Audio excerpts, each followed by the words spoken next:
Właśnie teraz skończyłam jeden filmik, teraz i tak mam moje babuszki, o. Teraz skończyłam jeden filmik, teraz wam pokażę, jak można stać na rękach pod ścianą.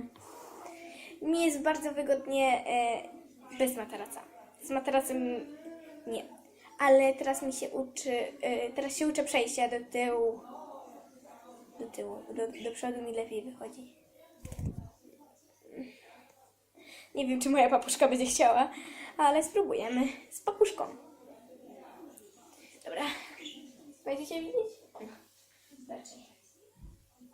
Ja mam bardziej takie przejście.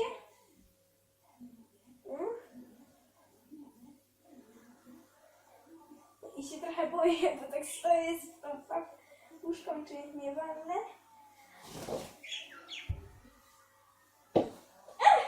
Jest papuszka! Jest! Jeszcze raz spróbuję, bo z papuszką mi się tutaj wyrwała, więc spróbuję jeszcze raz.